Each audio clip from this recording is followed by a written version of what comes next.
Welcome back, guys. So let's do another pickups video, and I think I got a good amount this time again.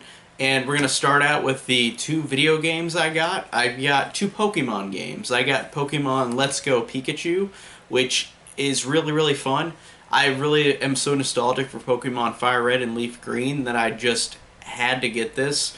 And I already played through Pokemon Sword on the Switch and loved it, and then now I'm playing through this, which is great. And I really do enjoy seeing the classic game that I loved in full 3D. It's really awesome. Then we got Pokemon Ultramoon, and I skipped out on the last generation of Pokemon games. This is the only one that I skipped out on. I missed Sun and Moon, then I missed Ultra Sun and Moon, so I got Ultramoon. And I really am liking this so far, but it's going to take me a little bit to get more into it because it's after playing the one on the Switch, it's weird going backwards, like in terms of gameplay, even though it's pretty similar, but it's weird. So I'm liking this one, but I'm gonna take my time with it. On to the movies. And new releases, I got The Lodge, which didn't get to see. It didn't go to any of my theaters. Awesome. This movie was really effective, and it genuinely surprised me in a lot of instances. Like, I didn't expect this movie to be what kind of a movie it was. And after the fact, I heard that this is the same director of Goodnight Mommy, which is a movie that I thought I liked, I think. And it's similar to that in that vibe and how the movie is not trying to be like a regular horror movie. It's definitely trying to be in the indie category of being a horror movie that is not for a modern audience. A lot of people would hate this if they're like a modern horror audience, if they want gore or blood. This is not that. This is just a dark, depressing movie, and it's really well done. Onward, and I got the Target Digibook, which is a little bit of a lie because now on this it's just the Blu-ray underneath and just a flip-out cover. So it's not as much a Digibook as it was with like the discs placed. It's literally just like a cover art, which is interesting because the other Disney Pixar movies that Target has done these digibooks for didn't have the actual disc just inside, like the box, like the regular release. So this is a weird release, but Onward I really enjoyed, and it's not a Pixar movie that's gonna change your expectations on movies like some of the other Pixar movies do. But it's a fun, enjoyable time with a really great voice cast, with really funny humor and really good emotion. And it's a very simple movie, but it's very effective, and I really did enjoy Onward a lot. Birds of Prey and the Fantabulous Emancipation of One Harley Quinn. What a title, what a title. I really enjoy this one. I'm really loving what DC has been putting out recently. DC movies have been awesome, with Shazam, with Aquaman, with Joker.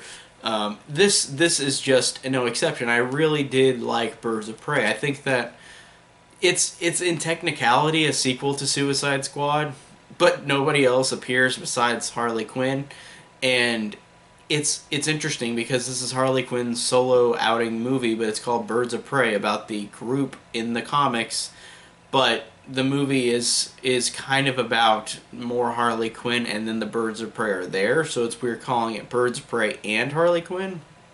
And it really did bite Warner Brothers because they learned that, this is a property, Birds of Prey, that a lot of people don't know about. I didn't know about it until I watched this movie. I didn't know what the Birds of Prey were. I just knew that Harley Quinn was in it, so I had to see it. And Margot Robbie, again, is awesome. All the actresses in this movie are awesome as the Birds of Prey. I think they're all a really good group. They've got fun chemistry, and they're funny. The movie has a very distinct visual style, similar to Suicide Squad, but it's a movie, unlike Suicide Squad, that feels like it's way better made in terms of like editing, filmmaking, and it's not just jarring, like everything's going on randomly. Like this movie, well, actually, to be fair, this movie does have randomness in it because Harley Quinn is the narrator, and she tells the story from a non-linear point of view, which again is a criticism that I think people have with this movie, and I can understand that. But I think that this movie was just really fun and enjoyable, and I liked it a lot. I thought it was fun. Now on to my Scream Factories, and I got Army of Darkness, and I was just at Vintage Stock, and I was like, I'm going to get this one. Because I really did want to get the Scream Factory edition of this, and I know that it's probably going to go out of print soon. Maybe in the next year or two it's going to go out of print. So, had to get it. This has 3 different cuts in it, which is really cool. It's got the theatrical, director's cut, and international version. I've only seen the theatrical cut, so this alone for 2 other cuts is worth the money for me, and I really do enjoy Army of Darkness. It's a really fun movie, and I really want to see the other cuts. Now we got Carrie, and Carrie is one of my favorite horror movies ever made. Like this one, it blows me away. I rewatched it yesterday. It is truly one of my favorite movies I've ever seen, and I love everything about it. And De Palma is a fantastic filmmaker, and this is one of my favorite De Palmas. And I have the regular MGM Blu-ray, but without any special features. And the only thing that I wish they had in the Scream Factory was an audio commentary. They didn't get one, but they replaced this with having really, really great interviews. They have like 1,000,000 interviews. They have like 2 or 3 hours worth of interviews from most of these actors. Even the screenwriter, even the casting director, even the cinematographer. Like, I really love that they went that far to give all these different interviews, and even new interviews from people from the movie, like actors as well, like Nancy Allen.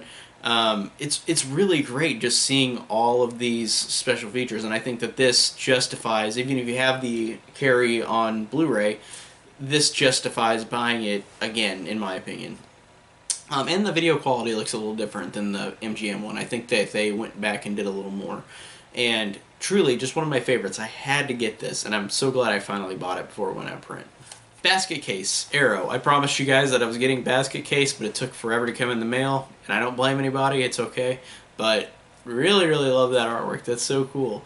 Haven't rewatched this yet of the Blu-ray, but I want to, and I really do love this movie. I think this movie's so fun, and I watched it this year. On streaming, I think, and I was so glad that I saw it, so I had to get it, and I got 2 and 3 again as well in my other pickups video last time, so I've got the collection, but just really, really awesome. Now I got a 4-pack of Zombies, and the reason I got this 4-pack is because one of my patrons wants me to review Pontypool, so I got this Zombies 4-film feature. And it's got Dead Snow, Pontypool, I Sell the Dead, and Doghouse. And I have not seen any of these, and I'm excited to watch all of these. I think they all look really fun in their own right, just by the poster art alone. So I'm excited to watch these. Return of the Living Dead, Rave to the Grave. From my last pickups video, you saw that I bought Return of the Living Dead 1, 2, and 3. And I didn't find Necronomicon in stores, and I'm going to get that one, because this is the 5th one, and Necronomicon is the 4th one, but I bought this because it was cheap. It was actually part of a buy 2, get 1 free deal at Vintage Stock, so I got this one free with 2 other movies that I bought that I'll mention in a second, but I don't know what I'm expecting of this. All my friends say that this isn't good, but I'm interested to see if I'll like it. How bad could it be, right? I don't know. We'll see. Rosemary's Baby. I want to get this on Blu-ray, but I never owned this physically, so I saw the DVD for like $3. I'm like, I'm going to buy it. I haven't seen it in a while. Rewatched The Tenant like a couple weeks ago. Really loved it. It made me want to go back and see this movie. And also, I need to see Repulsion for his Apartment trilogy.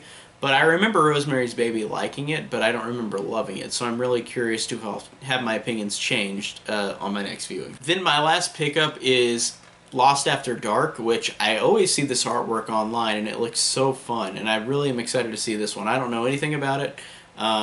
Really, there's nothing that I don't want out of this movie. It looks like the poster. The poster art made me want to watch this movie and buy it. And again, this was really cheap. So it's a good deal. Really wanted to see it. Glad I got it. And that is all my pickups for this video.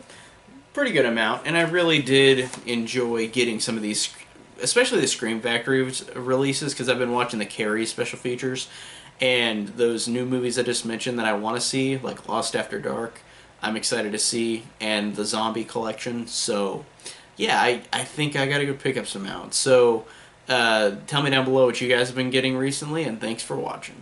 Hey guys, if you like this video, consider checking out my other content. I review a majority of films that are pretty recent, and also older films, and mostly horror as well.